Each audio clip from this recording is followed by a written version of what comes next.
Welcome to the Vacation Races and Friends podcast, a podcast about events, travel, and the people who love both. Find more episodes at vacationraces.com. Welcome back to the Vacation Races and Friends podcast. I'm with race director Lyle Anderson today. I am Colleen, your race announcer, and we are talking Glacier 2020 Half Marathon. Excited to be back. It's kind of crazy that I keep thinking we haven't been there for 2 years. Lyle, I mean, it's like the whole last year is just lost on me. It's really crazy. Oh, my gosh. I'm actually up in Jackson Hole right now, and as I was driving into town today, I was like, I haven't been here for 2 years either. Like, yeah, it's weird that we missed this one last year, but it is weird, but we're glad to have things opening back up. And, you know, as we talk about Glacier and talk about the town of East Glacier and the town of Browning, Montana, where the race takes place, that is the home of the Blackfeet Nation. And they had some real COVID-19 issues. They really were very shut down all last year. I mean, the east side of Glacier wasn't open at all, right? Yeah. I mean, they've actually been really smart with how they've been opening things back up in the phase plan that they've laid out and stuff. And it's been really good, but it's also been really exciting for us to work with them and to see the progress and the success that they've had in safely navigating through all of this. So yeah, it really is a special place there in East Glacier, and the Blackfeet have such a history in that area, and they were the first people in that area, and that the national park holds so much cultural significance for them. And we really encourage you when you go there to learn more about the Blackfeet, learn more about their impact and their legacy in this area. And it really is amazing. I love how our race starts here in Glacier. We have them come out and they sing. They do their honor song and their victory song. And I have to tell you, Lyle, I kind of get teared up. I get a little emotional when I hear them sing. There's something about it that you just know that there is something special in that area. Oh yeah, for sure. And we love to be able to share that with the runners, and so do they. Like it's definitely something that I feel like is mutually beneficial for all of us, and I love the relationship that we've established with them. So really excited about it. And we're going to talk about the course in a little bit, but the course is on Blackfeet Nation property. This is the road that we run on. If you've been to Glacier before, you know what I'm talking about. It's a treat. I mean, this course is a treat. Yeah, I was going to say, I don't know that you'd get any better views if we actually ran in the park. Like it's pretty amazing. Yeah, it really is. And challenging at the same time. It's challenging as well. Definitely it's worth it. You get up top of Looking Glass Hill and get to look out over Two Medicine Lake. It's like, oh, yeah, that's awesome. It's pretty incredible on this course. So we'll talk about the course in just a few minutes, but we've got about 2,500 runners that we're expecting for our Glacier weekend. 48 states are represented, 3 different countries. We've got 20 teams coming, but this is what I think is the most interesting, Lyle, is only about a quarter of our racers are first timers. Oh, that's music to my ears right there. Just a bunch of veterans. It's nice having all the first timers and stuff too, but it also is really fun to see all the familiar faces coming back and to see so many people, coming with us and running, race after race. I love it. Yeah, so it's going to be great. We're going to have a big family reunion there at Glacier. 70% of our runners, though, have never been to Glacier. This will be their first visit. Wow. So you're definitely in for a treat. We'll talk a little more about the park and how to access the park as well. But let's start with bib pickup. Lyle, where's the location of bib pickup? What is the time frame? What's it going to look like when we get there on Friday? So we're going to be doing a drive-through bib pickup, which is kind of something that we've been doing quite a bit this last year. It works really good, but really the key to making it run smooth for everybody is to just stagger it throughout the day. So the main times to be leery of is right when bib pickup first starts, which is at 9 a.m. and right towards the end, which is going to be at 7 p.m. So anytime throughout the day, just come on over. We'll drive you through our drive-through bib pickup, which is going to be at the Indian Days Campground in Browning. It's actually right next to the Glacier Peaks Casino.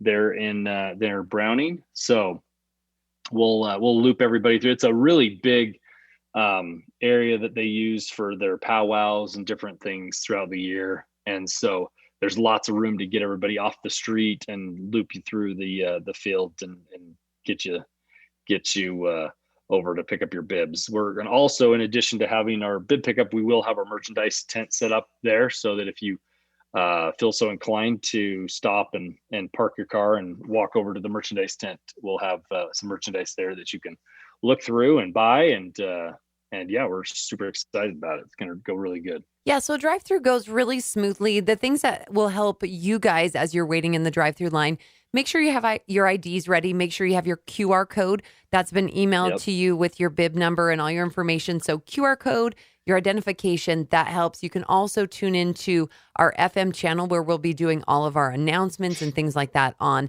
95.1. So those things all help when you're coming to drive-through bib pickup. Correct. And the QR codes that you just mentioned, just so everybody knows, we'll be emailing those out the week of the race. So as you're listening to this podcast, don't be worrying, thinking, oh crap, I haven't got that QR code. Where do I find that QR code? Don't worry about it. We will be sending those out the week of the race. And so it's going to be at the forefront of your emails from us. So you're not having to search back through all of them. So, yeah. So, and if you don't have the QR code, we'll accommodate you with your ID anyway. So we'll make it work, but you can, it's almost just as easy to just type in your name, but the QR code definitely makes it really, really fast. So. Really slick using some of our technology. And like Lyle said, you're going to be able to park and go shop at the merchandise, but during the bib pickup section, you will need to make sure that you are in your car for that. We're not accepting any walk-up traffic. Is that right, as far as bib pickup? Correct. Yeah. They're not allowing us to facilitate that. So you are welcome to walk over and shop through the merchandise tent, but you will need to stay in your car to pick up your bib. And I think we need to pay particular concern to the area and be really respectful of the people there as we are visiting. And, they don't know if you're vaccinated or if you're not vaccinated or if you want to wear a mask or don't want to wear a mask. We just ask that you really take those precautions as we are visiting these tribal lands. And we want to keep them in the position to stay open because they need people coming. They need the tourism on East Glacier. That is why that area is there, and that's why they're successful, is they need you to be there, but we also need to be considerate. So wear your masks, bring a couple extra masks with you, and keep your distance, but go also and shop and go to the grocery store and visit some of their restaurants and help them out a little bit with their commerce side of things. So exactly. So bib pickup's going to be great. Some people are like, oh my gosh, it's going to be so hard to find. Browning is not large. You're not going to have a problem finding this. No. It's going to be fine. We'll have signage there to kind of direct you where you need to go, so it should flow pretty easily. Just roll your window down, and you'll probably just hear us. So. Right, exactly. So it's going to be really easy to find once you get into Browning. And Browning is the town where the tribe. That's where the tribe headquarters is, and everything like that. And then East Glacier is another. Is it an actual town, Lyle? Like East Glacier, is it a town or is it part of Browning? Okay. No, it's a town. Yeah. Okay. And it's just a few minutes away, about 10 minutes down the road. And that's where our finish line is going to be. And we'll talk about our finish line once we get to there. About 11 miles. Yeah.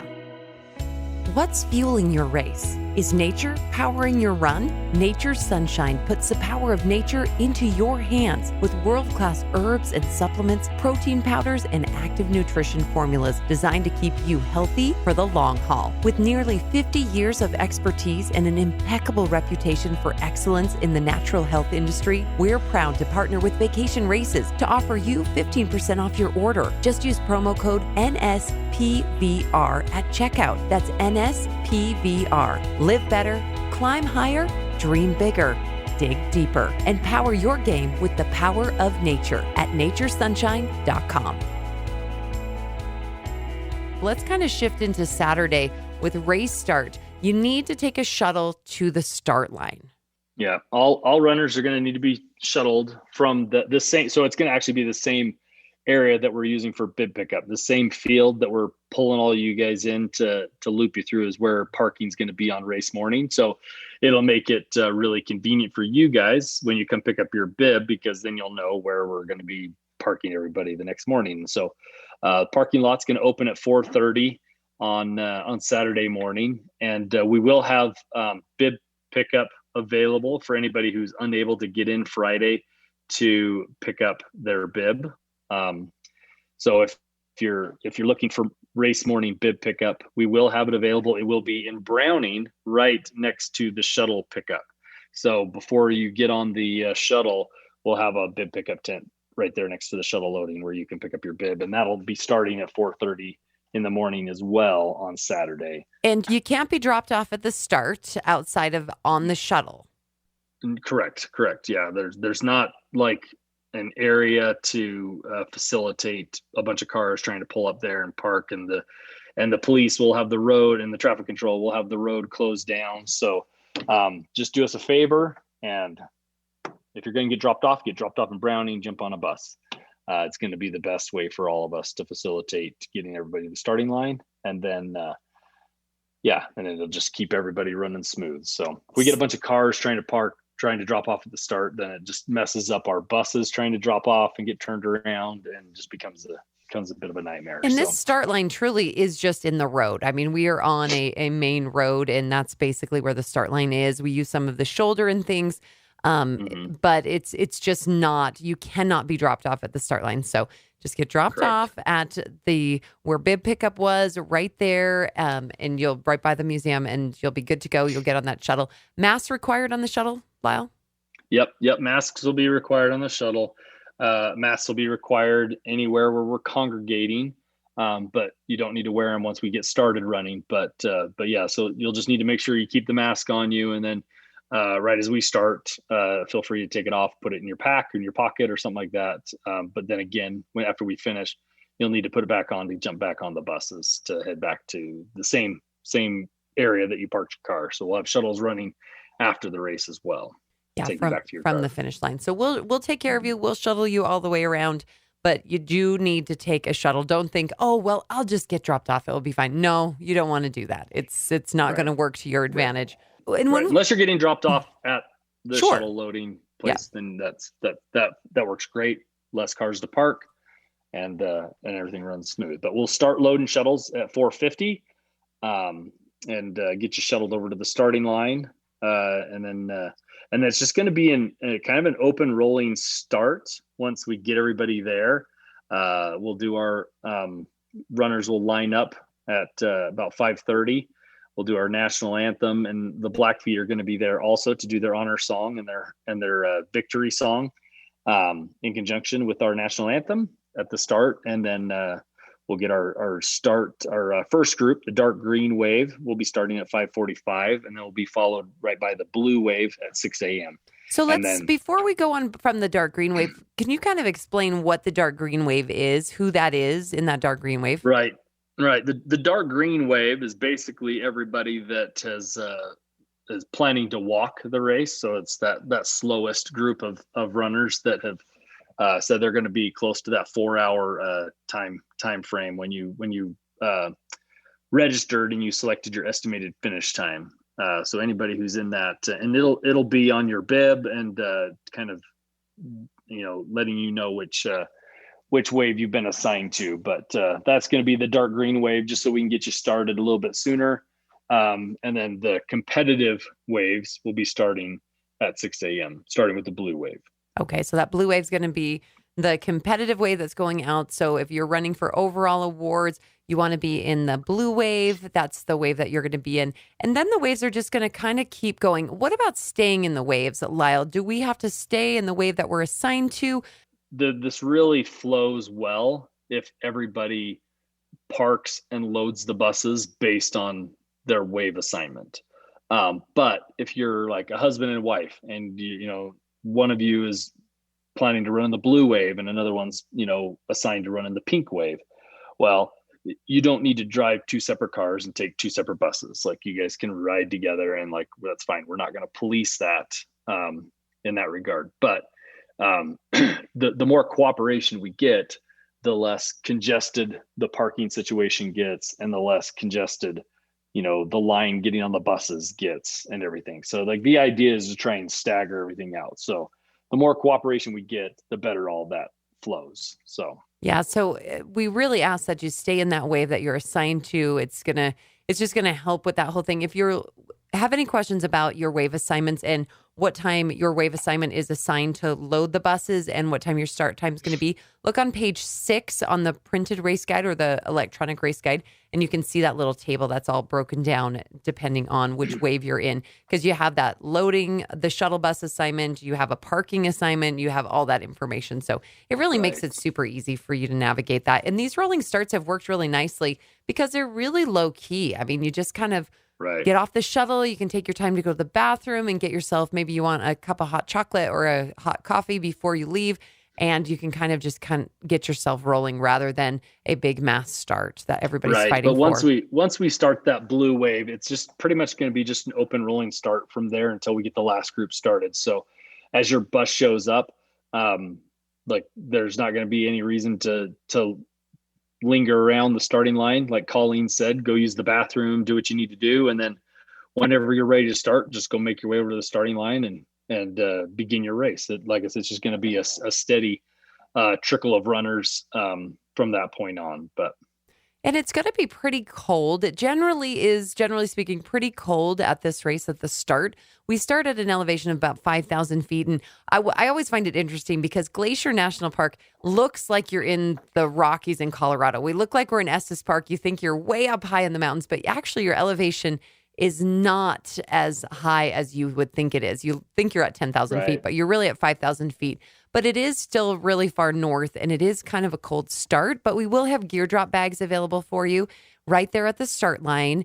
And then once you start running, we will also at the first aid station have a loose clothing drop for you. So if you have some extra clothes that you're wearing, we can facilitate getting those to the finish line for you from the start, and then you can drop some loose clothing on the course. So so dress warm. I'm bringing my snow pants for sure, just in case. You never know. I was doing some Race Joy. We'll give a little plug for our Race Joy app. I was doing some research for our Race Joy app because I record all these fun little messages and information about the park that goes onto our Race Joy app. So if you're using the app, you'll get these fun audio tour things while you're going on your run. And they said that the most extreme temperature swing ever recorded was in Browning. It swung 100 degrees in 24 hours in Browning. What? Yes. Wow. Can you believe that? 100 degrees? Yes. 100 degrees in 24 hours. So wow. I was going to say, like, I've been in Bryce Canyon when it's been like, 100 plus degrees in the day and then down below freezing at night. Yeah. But not 100-degree swing. That's crazy. It was 100 degrees. Apparently the way that the Rockies are, the way that the Continental Divide is in this area just causes very extreme weather. So when you come to Glacier, always come prepared. We're hoping for a beautiful weekend, and it's generally been pretty mild, but we've had some sprinkles and rain on this course, but it just makes everything more beautiful because it's so green and absolutely amazing up there. So you dress. Well, Colleen, I'm not bringing my snow pants. You're not bringing your snow pants? I'll definitely appreciate that you have your snow pants. Well, remember the muddy year. I definitely needed my snow pants on the muddy year, but so just make sure you have what you need. We'll have gear check available for you and that loose clothing drop once you get on the course. So once everybody's out on the course, Lyle, they've got a 5-mile climb, and it's one of my favorite climbs. I love it. It really, it looks more intimidating than it actually is. Once you start running it, it's like, I mean, it looks like it's this crazy steep uphill, but it's really not that bad. I mean, it is an uphill climb, but like I said earlier, once you get to the top of that hill and you're looking out over to Medicine, it's like, okay, that was awesome. And then it's all pretty much downhill, smooth sailing the rest of the way from there. There's some rollers towards the end of the course, but the first 5 miles are uphill, but like Lyle was saying, it's really runnable. It really is. It's nothing that's really pitchy. It's not really steep. There's really nothing that you're like, oh my gosh, this is so steep. It's really, really runnable. I think I was looking at our course records for this race, and like a 112 is the course record. So that just tells you that, these hills are very manageable. And on the other side of them, you've got plenty of downhill and some rollers towards the end. I will say from mile 10 on, you do have rollers. There's a couple little pitchy, short, couple 100 feet climbs that you will notice. Right around mile 11, there's a pretty good little hill that you got to climb. Where you're like, wait, I thought you said all downhill. So we're going on record right now telling you it's not all the way downhill from mile 5 on. Okay. It's pretty much all downhill.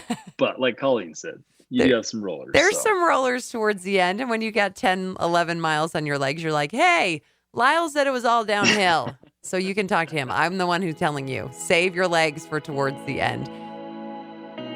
Nerding out on data, perfecting the optimal training and nutrition plan, aiming for progression in PRs. Sound like you? Well, Gnarly Nutrition can relate. Featuring a full line of honest sports nutrition products, Gnarly provides the best nutrition possible for all types of mountain athletes. Because they offer great tasting and reputable products, Vacation Races trust Gnarly to be the on-course hydration sponsor. With the low-calorie, high-electrolyte Gnarly Hydrate for shorter races and the calorie, electrolyte, and amino acid-filled Gnarly Fuel 2.0 for longer races. Gnarly is here, taking the bonking out of your big day. Use code VACATION15 during checkout at GoGnarly.com for 15% off. Tell me about the course, Lyle, as far as aid stations. We got 6 aid stations out there. What's the offerings at the aid stations? So if you've ran with us in the past, it's the same as any of our other races. We'll have water, Gnarly electrolyte drink, and then honey stinger gels at all the aid stations. At our mile 7 and 11 aid stations, we'll also have some cut up bananas and oranges for you. And then, like Colleen was saying earlier, that first aid station, which is near our mile 3, it's not at the mile 3 flag, just to be clear. At the aid station, not the flag. Every time I always have to get after Colleen, because if we say mile 3, people think, oh, mile 3, I'm throwing my clothes here. Nope. We'll have a place for you to discard, and we'll have some signage there. Like, this is where you can discard your clothing. It will be at that first aid station. So not at the first set of toilets, but at the first aid station. So the volunteers will help take the clothing for you. So if there's no volunteers there and just porta potties or just a flag, don't drop anything. Yeah. Like, if you want it returned to you, put it where we have clothing drops. So. But we'll have some clothing drop at that first aid station, and it's gonna be awesome. So this area, Lyle, is known for its wildlife, especially its mammal wildlife. So we were driving down the last time we were there. We were driving. We've got otters and beavers. There's lots of beavers. You love beavers. Beavers are like it's Lyle's favorite animal because they're into all this agriculture and they build like things and communities. He loves them. They're farmers. They're farmers of their environment. Yeah, no, it's great. I appreciate it. I appreciate it. But on this course, you might see things a little larger than a beaver or so. When we were coming down Looking Glass, probably not. Probably not. But you might see a moose or something. But we were coming down Looking Glass back from the race. We were headed up to, I think, St. Mary's or something, and I kid you not, a giant tail, it was like 4 inches around, jumped into the underbrush. And I was like, that was a mountain lion. I've never seen one before. I am positive we saw a back end of a mountain lion. It was so cool. Colleen tends to exaggerate a little bit. So no, we were driving. She might have been a little sleep deprived that day. No, so she might not have. It's going to be fine out on the course. I personally have run this course alone and with one other person multiple times, and we have been totally fine. We've not seen anything. We were in the car when we saw this cougar tail sighting. I swear it was one. It was the coolest tail I've ever seen. It was so thick, but he wanted nothing to do with us. Maybe it was a Bigfoot just like waving some sort of like. Are Sasquatch in Montana? I don't know. Where are Sasquatches? They could be anywhere. That is true. Did you hear they put a bounty on Sasquatch? They put a bounty on. The bounty? The bounty's like $3 million, but you have to dead or alive. No, they don't want you to kill him. They want to study him. So alive. So they want you got to bring him. You got to capture him and bring him alive so they can study him. $3 million. I'm just saying, might be worth it. I think Sasquatch could probably kill you. before you could capture them I don't alive. think he's that mean. He hasn't killed a lot of people to this point in time. Why is he going to start now? That we know. He probably just takes them to his other lair? dimensions. His other dimensions. Oh, because he's an interdimensional being. So he is. I am learning so much here. I digress. You may see. That's what I saw, like some YouTube video one time. Oh my gosh! Of course you did. They're trying to why haven't they found any Sasquatch bodies? Because they're interdimensional beings and they bring them to their other dimensions. You've got to stop doing things late at night on YouTube. It doesn't go down a good rabbit hole. Speaking of rabbits, but you're going to be safe on the course. I'm going to go back to the large mammals. We're not going to have any bears. We make sure that you guys are taken care of. We've got staff out there. You don't need to run with bear spray. It's going to be fine. Our aid stations will have. But you can. But you can if you want. Absolutely. Yeah, it's definitely not a terrible idea. It's not necessary, but it's not a terrible idea. So yeah, and so it was funny the first time I went to run this course, and I was alone. It was early in the morning. I was alone. And I was leaving the Glacier Park Lodge, and I said to the guy, "Hey, I'm going up on Looking Glass. You think I'll be fine just to be running on my own?" He's like, "Do you have bear spray?" And I was like, "No, I don't." And he went and grabbed me some and got them. But again, I wasn't in a large group. I was by myself. But if you want to run with it, you can. But we're going to keep you safe. It's going to be fine. Right. Staff's going to be driving up and down the road.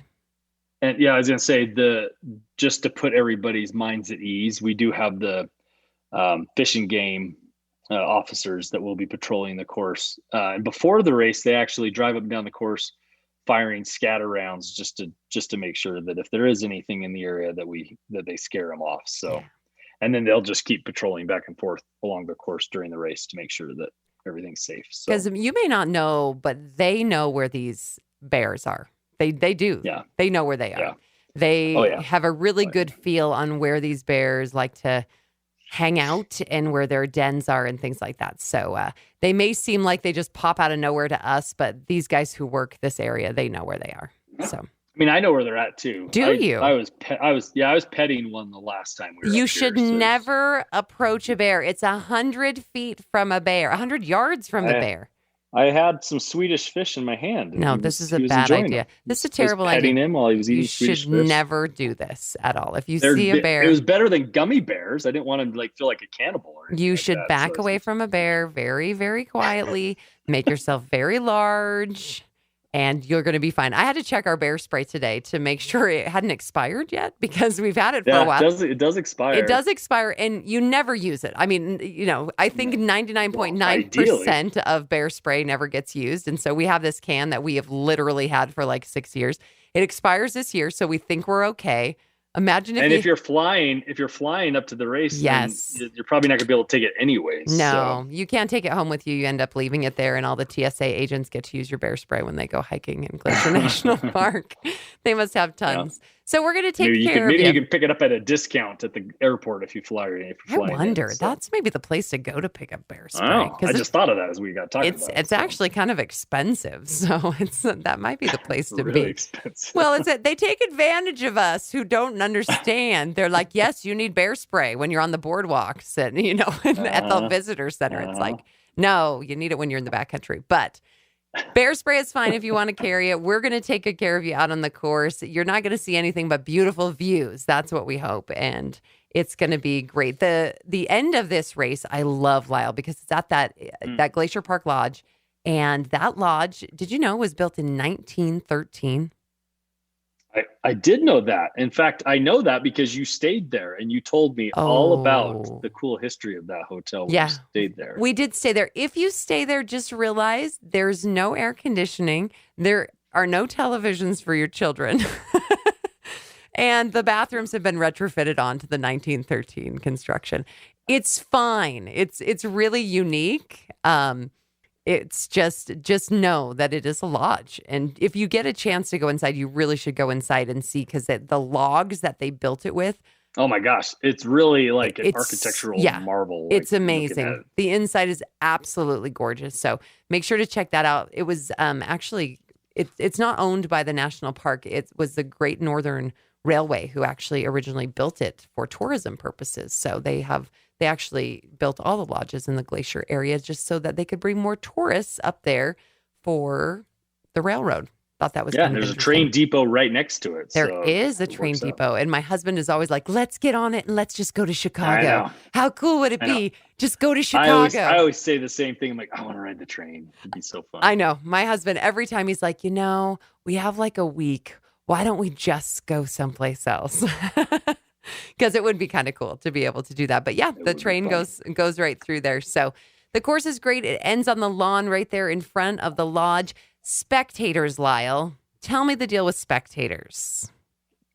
Unfortunately, no spectators are going to be allowed this year. Again, we're still trying. Like I said earlier, the Blackfeet are kind of still in their early phases of getting things reopened. So things are still, being tightly regulated, and we're definitely being cautious with group sizes and congregating. And so we submitted a COVID operating plan to them, and that was one of the things that we agreed to in our operating plan, is that we would not have spectators. So that many fewer people congregating, adding to the congregating at the start and the finish line, and things of that nature. And so, yeah, so your spectators can track you on the RaceJoy app. The RaceJoy has been great.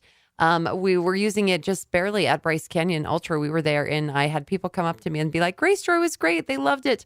And so your spectators, they need to download RaceJoy. You have RaceJoy, and then they'll be able to, when you start your race, you'll start your RaceJoy app just like you would any other tracking app. And then your spectators will log in and they'll be able to see where you're at. So they'll be able to send you cheers and things like that. And like I said, we have some messaging built in that's really fun as well. And yeah, it's good. So get the RaceJoy app before you get there, download that, and make sure your spectators have it as well. Mile 12, there is a cutoff at mile 12. Can you kind of explain that cutoff and really what that situation is going to look like? Yeah. So, like we were saying earlier, the course is on a highway that goes up and overlooking Glacier. It's a scenic road that a lot of people really like to drive, and they close it down for us completely through the duration of the event. And so obviously at some point we have to get the road back opened up.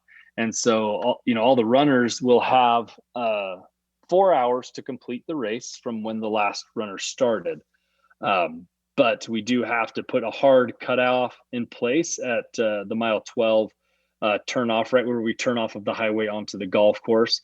And so basically what that means is that you're going to have 3 hours and 40 minutes for that last person, basically. So which means that if you started the race by 9 a.m., you have until 12:40 to reach that cutoff at the turnoff there to the golf course. So by 12:40, the road has to be opened back up, and so we have to make sure that everybody is off of the road. So if you're behind that cutoff time, we'll have to pick you up and get you off the road. So okay, so and it should be a really easy cutoff to make, just because with the rolling start and things like that, we're starting those runners who want to walk and have some extra time. We're starting them early. Remember, this cutoff time doesn't start until the last runner starts. So, right. So it should be, don't be too concerned about it. I think everybody's going to be in a great position for it. So,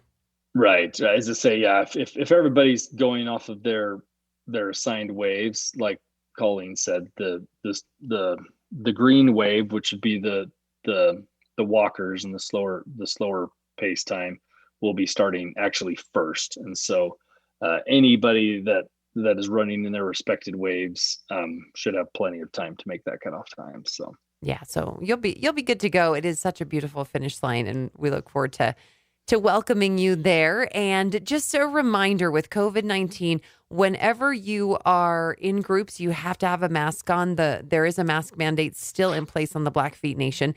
And so please make sure to have those masks when you come across the finish line. Just have it in your pack or something like that so that you can put it back on. And shuttles, you must have a mask on. When you're going inside to different places to go see in Browning and in East Glacier, you've got to have a mask on as well. So just make sure to have that on. And we don't want to be the mask police, but you guys can police yourself, and you know to use that. So. Yeah, they do have some dine-in options that are available, and so obviously, like Colleen said, when you are, entering and exiting the building, you'll need to have a mask on, but then of course you can take it off when you're seated. So Yeah, so just be mindful of that, and bring those masks along with you, just so that we can be compliant with everybody up there, because we're just happy to be there this year, and it's going to be exciting. And when we talk about exploring the park and things like that as well, there are other restrictions going on in the park as far as the going to the Sun Road. If you know anything about Glacier National Park, there is one road that goes from east to west. It's called the Going to the Sun Road. That is requiring a ticketed entry at this point. If you don't have a ticket at this point, I don't think there is one available. I just was looking for availability, and I'm not finding any. I don't think they actually release a day of tickets like some other national parks do. So you might want to do some double checking on recreation.gov, because in order to drive Going to the Sun Road, that's going to be impacted by that ticketing system. But if you do have a ticket, it's good for 7 days. So you kind of won the lottery on that one. So that's pretty good. But outside of that, there are ways that you can go around. You can go around to the West Glacier side using the different highway. You can go up to the Bab area. You can go up to St. Mary's.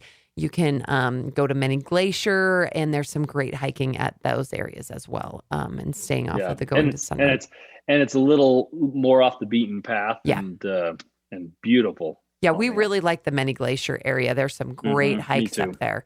It is on that east side, really close to the Canadian border. I don't think the Canadian border is open right now, because I was going to say go up to Waterton if you want. Just, if you have a couple hours to go up to Waterton, because Glacier is actually an international peace park between Canada and the United States, because Glacier National Park actually extends over the border. And we went to Waterton a few years ago, and it was really cool. But I don't believe the Canadian border is open at this point. So still some restrictions. If it was, it's only about a 4-hour drive up to Banff, which is another amazing place to go see too. But, we actually did that little route when we were doing all our Vacation Races events. We drove up to Banff and Calgary, and then came back through Waterton. It really is a cool area to explore. There is so much. Glacier is absolutely huge, and you're just going to love it. You're going to love the course. You're going to love the area. Do realize that it's small. East Glacier is a really tiny area. There's one Mexican food place that everybody wants to go and eat at. So that's called Serrano's. We try to go every time. Just go at off times, kind of like our bib pickup. Try to go at off times so that you don't overwhelm them, because it is a small town with very limited services there. But with that limited services comes these amazing views and this amazing course and this coordination that we have with the Blackfeet Nation. So it's going to be good stuff. Spark app. I forgot the Sparks Challenge app. We got to download that as well. That's going to give you all sorts of ideas of things that you can do and earn some extra swag by earning some points by doing all these fun activities. So Sparks Challenge app, make sure to download that along with Race Joy. Those are the two apps you're going to need. And can you think of anything else that we're missing about this Glacier National Park, Lyle? No, just that it's, kind of going back to what we were saying when we started this recording, is that we're super excited to be back there. The Blackfeet are excited to have our event back this year. We've all, through this last year, we've all had to make some sacrifices and miss out on some things. And it's just really nice and exciting to see things opening back up and to be able to go back and see some of these places that we had to miss last year. And so just enjoy your experience, your race, take lots of pictures, share them with us. We love being able to share in the journey with you guys, and get on Facebook and Instagram and different social media platforms and be able to look at what you've shared using the hashtags and stuff. So the hashtag for this race is Glacier Half. So make sure to use it. Stuff. Yes, make sure to use it and show us even beyond the race. We love to see your vacations. That's what this is all about, is bringing out there with your friends and your family and really going and exploring these beautiful places. That's why we do it. We may not have the easiest courses, like this course is not the easiest course, but we promise it will be beautiful, and we promise we'll take you to a great area that you've probably never been to before. So I'm excited to go up there. It's kind of crazy that we haven't been there for 2 years. If you are new to vacation races, I encourage you to go into our podcast, and we have another podcast that's a welcome, kind of an orientation podcast.